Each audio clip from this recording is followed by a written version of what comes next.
मंगलवार को इंदौर डीआईजी हरिनारायण चारी मिश्र ने समीक्षा बैठक ली, जिसमें थानेवार पेंडिंग पड़े मामलों को लेकर अधिकारियों से चर्चा की। लंबित प्रकरण निपटाने में जिन थानों का प्रदर्शन खराब रहा, उन्हें फटकार लगाने के साथ ही 2 दिन में प्रकरण निपटाने के निर्देश दिए। साल 2020 के अंतिम माह में इंदौर डीआईजी का प्रयास है कि पुराने सभी प्रकरण का निराकरण हो सके।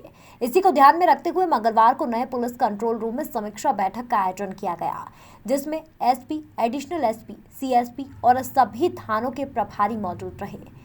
डीआईजी ने सभी से निलंबित प्रकरणों को लेकर चर्चा की। इस दौरान कई थानों की कार्रवाई से डीआईजी संतुष्ट नजर नहीं आए, जिसको लेकर उन्होंने नाराजगी भी जाहिर की।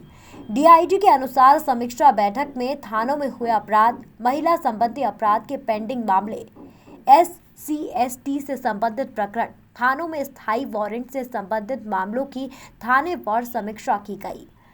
जिन थानों में प्रदर्शन अच्छा नहीं पाया गया, उन्हें 2 दिन का समय दिया गया ताकि वह इस साल के अंत में सभी लंबित मामलों का त्वरित निराकरण करें।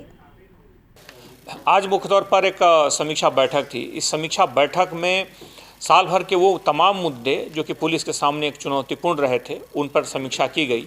हम जानते हैं कि इस वर्ष लगभग हर तरह के मामलों में कमी आई है।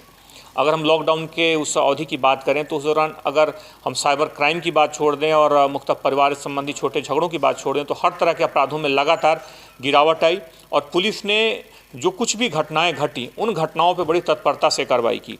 अगर मैं अगर कुछ महीनों का बात करूं, जिक्र करूं तो शुरुआती दौर में जिस तरह की लॉकडाउन ख़त्म होने के तत्काल बाद बैंक डकैती से संबंधित या कुछ लूट से संबंधित कुछ घटनाएं हुई थीं, जो कि पुलिस के लिए बड़ी चुनौतीपूर्ण थी। लेकिन तत्काल उसमें मुठभेड़ में पुलिस ने न सिर्फ उस गैंग का पर्दाफाश किया, बल्कि लगभग हर प्रॉपर्टी ऑफेंस का, जो कि शहर के लिए एक चुनौती थी, पुलिस ने उसको अच्छे ढंग से पर्दाफाश किया और आरोपियों को तत्काल गिरफ्तार किया गया। बीच बीच में कुछ ऐसी घटनाएं हुई जो पुलिस के लिए चुनौती रहीं, जैसे कि रमेश साहू हत्याकांड या फिर बीच में अभी अगर देखें तो फिर दोहरा हत्याकांड। इस शहर की कुछ ऐसी घटनाएं थी जो तत्काल जिसमें कार्रवाई अपेक्षित थी और पुलिस ने उसके अनुरूप लगातार मेहनत करके उन सारे मामलों का लगभग पर्दाफाश भी किया। शहर के उन तमाम बड़े, अगर हम भूमाफियाओं का जिक्र करें, जिसमें 10,000 से लेकर 1.5 लाख रुपए तक के ऐसे फरारी बदमाश थे जो कि 1 साल से ज़्यादा समय से फरार थे, उनको भी पुलिस ने बड़ी संख्या में पकड़ा। साथ ही साथ जो जितने भी ऑर्गेनाइज क्राइम्स थे, लगभग 80 से ज़्यादा पिस्टल्स एक साथ में, उसके अलावा 100 से ज़्यादा अगर टोटल देखें तो इनकी संख्या है, उनको पकड़ा गया। लगभग 2 करोड़ 80 लाख रुपए की पहली बार ऑर्गेनाइज क्रिमिनल्स के सट्टे के व्यापार का खुलासा हुआ, जिसमें 1 करोड़ 31 लाख रुपए नगद थे और 1 करोड़ 50 लाख उनके खातों से सीज किए गए थे।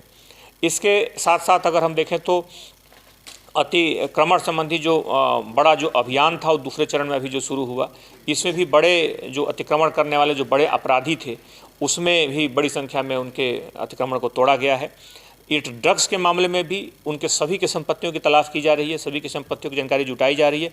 इसमें 2-3 लोगों की संपत्तियों की पुष्टि हो गई है, जिनके बारे में अगले आने वाले 2-3 दिनों में आपको जानकारी मिलेगी उस कार्रवाई के बारे में। तो पुलिस का पूरा, अगर हम इस पूरे अवधि की बात करें तो उन सारे अपराधों के साथ साथ आज की बैठक में मुख्य तौर पे जो महिला संबंधी अपराध हैं, महिला संबंधी अपराधों के जो नेचर, उसमें जो पेंडिंग जो मामले हैं, साथ ही साथ जो SC/ST के कुछ पुराने मामले, जो पुराने लंबित मामले, थानों में जो वारंट और जो अस्थायी वारंट संबंधी जो कुछ मामले हैं, उन सारे मामलों को पुलिस ने अलग अलग थाना के हिसाब से उनकी समीक्षा की गई। जिन थानों में प्रदर्शन अच्छा नहीं पाया गया, उनको 2-3 दिन का समय दिया गया है और 2-3 दिन के बाद फिर इसकी समीक्षा की जाएगी, ताकि इस साल के अंत तक जो उनकी पेंडेंसी है, जो लंबित मामले हैं, उनका तेजी से निराकरण कर सकें। बहरहाल देखना होगा कि डीआईजी हरिनारायण चारी मिश्र की फटकार का असर पुलिस अधिकारियों पर कितना होता है। इंदौर से हार्दिक प्रजापत की रिपोर्ट।